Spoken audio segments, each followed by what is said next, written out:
Hey, this is Pranav here. Today, I want to tear down my own campaign. So, I want to share a campaign that I did, a very, very micro mini campaign. And the only reason why it's worth sharing is because it got 60% email open rates, which I would say is quite above the industry standard. And so, even though this is not like a grand campaign where I sold millions and millions of dollars worth of product. No, uh, it was a very small campaign. In fact, the number of subscribers are very less, 25 or 30, I think. But I think it's still worth sharing because you know there is a lot to be learned in these small campaigns. It's not always the multi-million launches that give us insight as email marketers.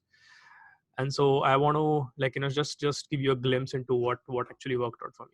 So before we start and before I tell you about what this email campaign was all about, I think we need to define the lead magnet. Conventionally, what is a lead magnet? The obvious answer is to get a subscriber's email ID in exchange of a valuable piece of content. In exchange for, I'm confused. Whatever the right English is, so you basically give subscriber something valuable, but if and only if the subscriber gives you his or her email ID. Now this is obvious, and this is what 99% of the brands do. uh, but I do believe that there is some sort of give and take involved here. When a subscriber gives you an email ID, knowing that only when I give you my email ID I'll get something valuable, I don't think the relationship starts off at a right note. Because if you look at the principle of reciprocity, it says that you first provide value and then you kind of ask. So even before you ask for the lead magnet, how can you provide value? That was one question. So rather than defining a lead magnet as something that we give to our subscriber in exchange of valuable content, a better answer is to provide value to a subscriber even before he signs up. Serving first, ask for details later, use the reciprocity principle. Now, this is something that I learned from one of my heroes, Andre Chaperon, and he follows this principle. And I'll show you how I did it.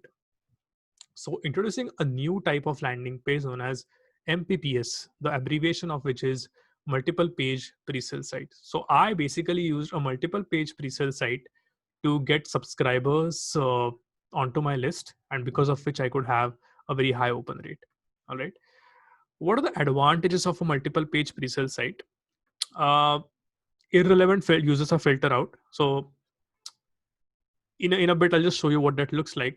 But just know that for now, one of the reasons it works is because it filters out the irrelevant users. So you can basically repel the people that you don't want, because of which obviously the relevant, highly engaged users are actually caught are actually subscribed to your email list, and because of which they keep on engaging with you. So the later the email open rates are very high.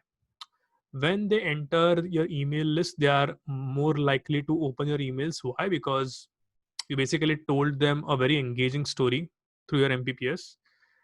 So I will just show you what that MPPS looked like for this particular campaign. uh so yeah, this is what it looked like. It was for freelance marketers to attract great clients. So you have one life, work with great clients. This was a write-up that I produced. uh this is the lead magnet, or this is the MPPS where I wanted people to subscribe. But if you see, the strange thing about this page is that there is no form to subscribe. What? How? Well, no. I did not want to give the form at the top. I did not even want to give form at the bottom. If you scroll to the bottom, there's absolutely no way that the person can subscribe. The only thing that the person can do is click here, is click on this in this link which says click here to continue. When he clicks here to continue, he goes on to the next page. Again, there is nothing. There's just a story. There's no way to subscribe. This happens on page 3 as well. When the user comes to page 3, again there are these images, and then there are these yeah, other stories, other codes, but again no place to subscribe. On the fourth page, finally there is a place to subscribe right at the bottom. So what I've done is I did something, again, I learned this from Andre Chaperon from his online course, Fear of Influence.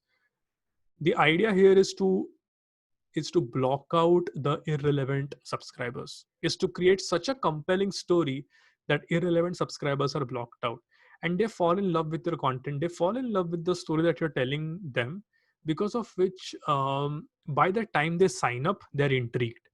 And what happens when you're intrigued, by the time you sign up, well, you're more likely to open those emails. So which is what happened to me. Now I did this a few months back. If I had to redo this again, I would change the copy. I would change the email sequence also that follows it. I don't think it's a very good email sequence, honestly. But definitely this is something that is worth considering, because even though the subscribers were less, even if I scale the campaign, so someone might say, Pranav, it's too small of a sample size. I don't agree. Even if it's too small of a sample size, um, I think it's 24 subscribers or something.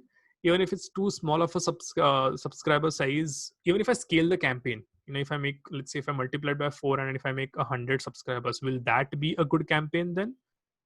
Well, yes. So just because I didn't have enough resources, or just for other reasons, I didn't promote this, but it was definitely something that went quite was a success for me in its own way. If you look at the open rates of these emails, so you will see that the first email has 28 receivers, 82% open rate, 68% open rate, 56% open rate, 60, 56, 52, etc. All because I had used the MPPS and I had told a decent enough story for that. Okay, now yeah, I think we covered these advantages already. So what are a few elements to understand here? Firstly, you need to understand your audience. If you're looking to build out an MPPS or a multiple page pre-sale site, it can't start with an assumption. It's not about telling any random story. It always starts with the audience. So in my case, because I'm a marketing freelancer, I had some empathy with the audience, and because of which I knew their pain points. If you do not know the audience, then of course you need to do some research, and there are a lot of ways to do this research. But yeah, that's always essential.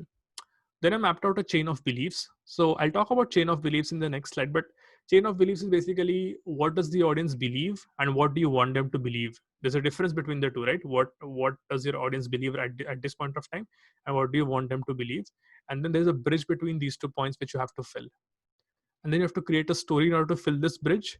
And one other element that I wanted to talk about here was earning credibility. If you look at the MPPS at different stages, I've tried to build credibility. So firstly, I tried to build credibility because of this email. So this is one email that I got from the client.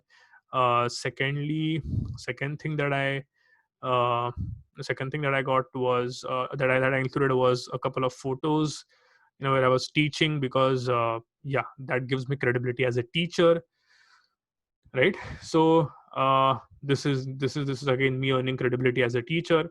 So that's another element to consider. So these are a few elements. I'm trying to shorten this. It's actually a whole course, but I do want to shorten the lessons here.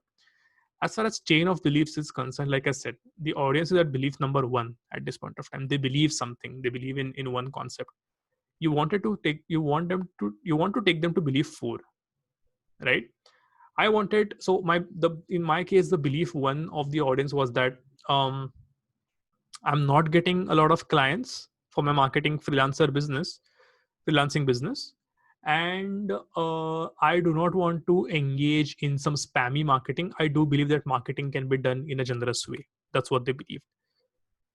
So I had to take them to belief 4, which was more about the core idea of this topic is content marketing for one, that you pick a client and you do content marketing only for one person. So you prepare, you give a no strings attached gift to this client, is what the idea was. So I had to take them from 1 to 4, because of which I had to I cannot directly take them from 1 to 4. So I want to do it stepwise. So first I planted belief 1, then I planted belief 2, then I planted belief 3, then I planted belief 4. And then when I had these beliefs in place, I could write a story on it. So that's how it worked. I've basically tried to keep the video short, just to give you some pointers on what worked out for me in this MPPS, and how I got such a high email open rate.